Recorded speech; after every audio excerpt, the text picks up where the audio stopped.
Hi అండి.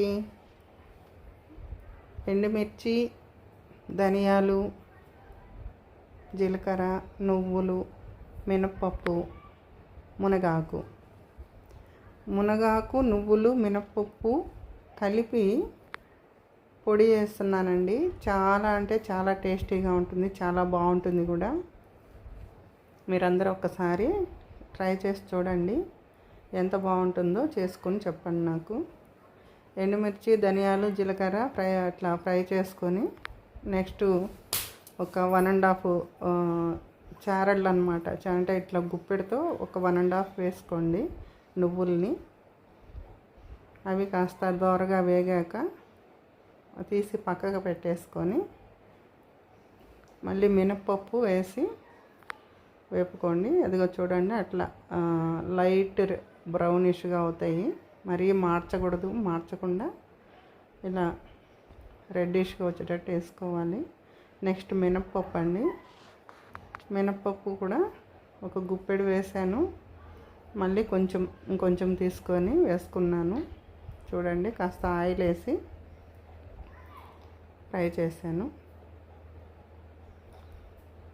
చాలా అంటే చాలా బాగుంటుందండి ఈ పౌడరు. రోజు మనము ఇడ్లీలోకి కానివ్వండి, దోశలోకి కానివ్వండి, వేడి వేడి అన్నంలో ఈ పొడి వేసుకొని తింటే చాలా మంచిదండి.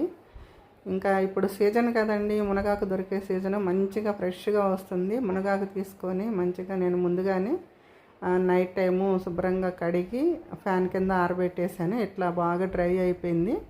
డ్రై అయిపోయిన మునగాకుని ఇదిగో ఆయిల్లో ఇట్లా చేస్తున్నాను చూడండి. మాడకుండా కొంచెం మంచిగా నీట్గా సిమ్లో పెట్టుకొని ఇట్లా మునగాకుని వేపుకోవాలి. ఇంకా మిక్సీ పట్టాను చూడండి. మిక్సీ పట్టేటప్పుడు కాస్తంత చింతపండు వేసుకోండి, కాస్తంత వెల్లుల్లి వేసుకొని మిక్సీ పట్టేసేయండి. అంతే, మునగాకు నువ్వుల పొడి రెడీ అండి. మీరు చూడండి, వేడి వేడి అన్నంలో ఫస్ట్ 3 ముద్దలు ఈ మునగాకు పౌడర్తో తినండి. ఇడ్లీలోకి అయితే ఇంకా అసలు చెప్పనవసరం లేదు, అంత బాగుంటుంది. కానీ ఏదైనా సరే ఫస్ట్ ఒక ఇడ్లీలోకి కానివ్వండి, అన్నంలోకి కానివ్వండి, మంచిగా వేసుకొని తినండి. చాలా అంటే చాలా బాగుంటుంది. హెల్త్కి కూడా చాలా మంచిదండి. Thank you.